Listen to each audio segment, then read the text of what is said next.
Comment gérer ses dépenses et faire un budget? Dresser un budget est la première étape d'une bonne gestion financière. Et ça peut se faire simplement, sans pleurs ni grincement de dents.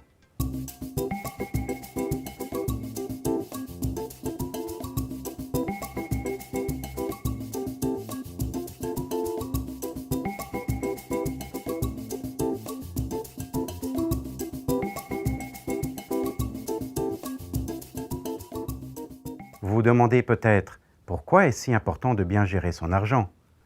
On commencera d'abord par répondre à cette question. Ensuite, on verra comment faire un budget, puis on parlera des différences entre les désirs et les besoins, et on terminera par des conseils sur les façons de réduire ses dépenses. Le fait de savoir gérer votre argent vous protégera sur le plan financier et vous aidera à atteindre vos buts.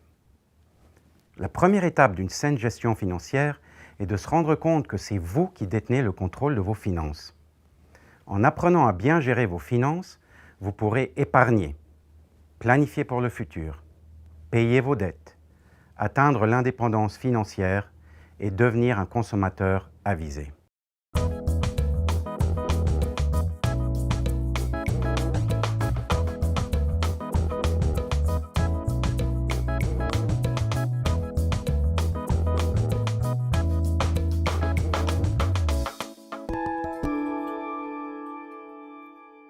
Le mot budget vous fait dresser le poil sur les bras?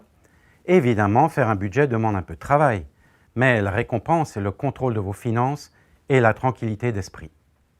Un budget va vous permettre de voir combien d'argent vous gagnez et combien vous dépensez. Si vos dépenses dépassent le total de vos gains, attention, il y a un problème. Commençons donc par examiner vos sources de revenus et vos dépenses mensuelles. Première étape, additionnez tous vos revenus du mois. C'est la partie facile. Normalement, on n'a pas beaucoup de sources de revenus. Ça peut être un revenu d'emploi, une allocation, un revenu d'intérêt par exemple. Deuxième étape, additionnez toutes vos dépenses mensuelles. Commencez par les dépenses fixes, celles qui reviennent chaque mois et qui sont plus ou moins toujours du même montant. Dans les dépenses fixes, on peut compter le loyer, les assurances, le chauffage, le téléphone, le câble ou encore l'Internet. Ensuite, calculez vos dépenses variables. Ces dépenses peuvent fluctuer chaque mois, comme l'épicerie, les restaurants, le transport, l'achat de vêtements et les divertissements par exemple.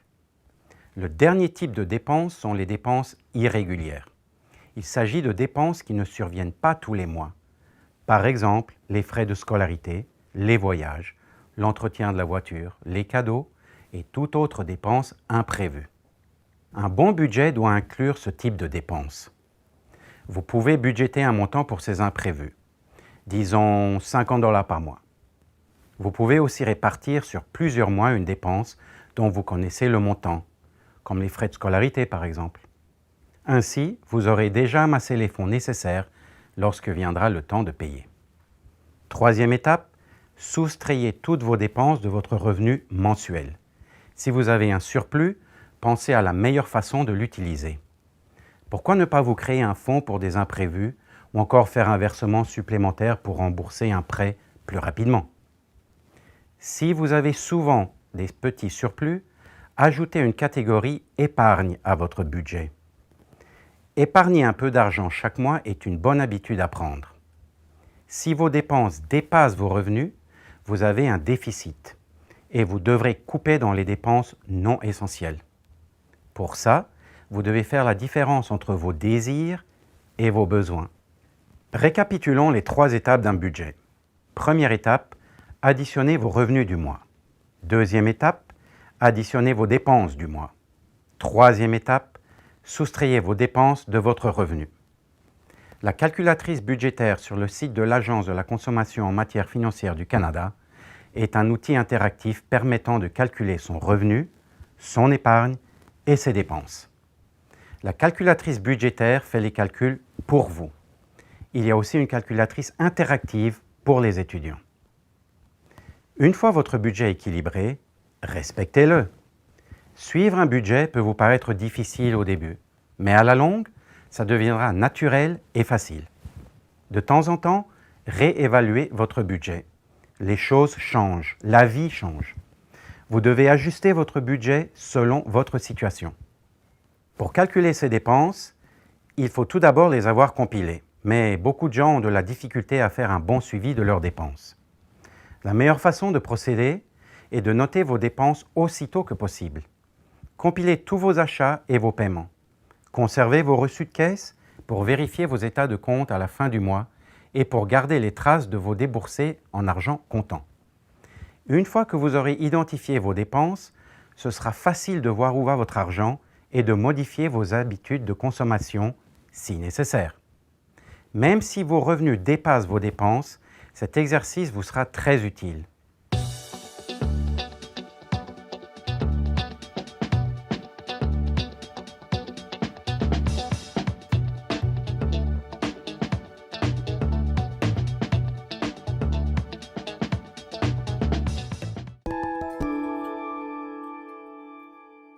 Connaître la différence entre un désir et un besoin est une bonne façon de réduire ses dépenses.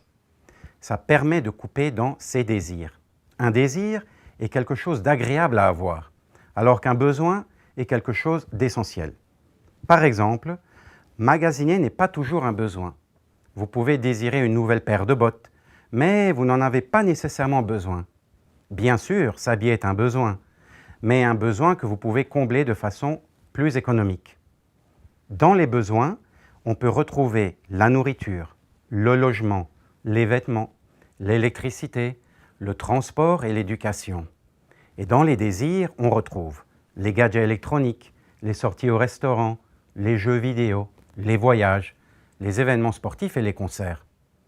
Alors, quels sont vos désirs? Le fait de les identifier et de réduire vos dépenses reliées à vos désirs vous procurera une immense satisfaction et vous aidera à équilibrer votre budget.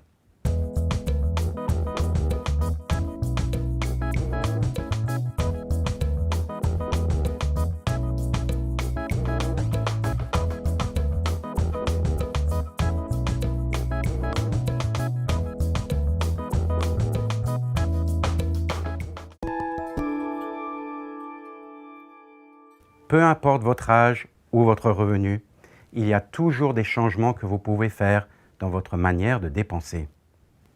Et n'oubliez pas que si l'on additionne de plusieurs petites économies, ça finit par faire un bon montant. Il y a plusieurs façons de réduire vos dépenses. Planifiez vos achats pour profiter des rabais de fin de saison dans les magasins. Prenez votre temps et négociez. Utilisez des services gratuits comme ceux offerts à votre bibliothèque. Supprimez les options dont vous ne vous servez pas. Ne remplacez pas un produit inutilement simplement parce qu'un modèle plus récent vient de sortir.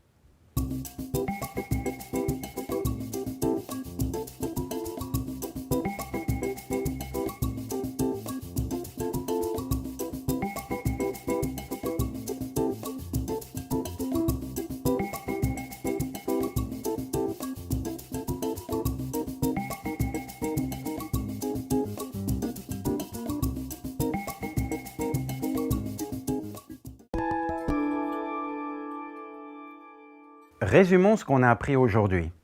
On a parlé de l'importance de gérer ses dépenses. On a aussi démontré que contrôler ses dépenses était synonyme de tranquillité d'esprit. On a vu comment noter ses dépenses et établir un budget. On a appris la différence entre un désir et un besoin. Et finalement, on a parlé de plusieurs moyens pour réduire ses dépenses, comme profiter des rabais de fin de saison. Je sais, ça peut vous paraître compliqué. Mais allez-y lentement, étape par étape, et savourez chaque bon coup que vous réaliserez. Je vous souhaite une bonne santé financière.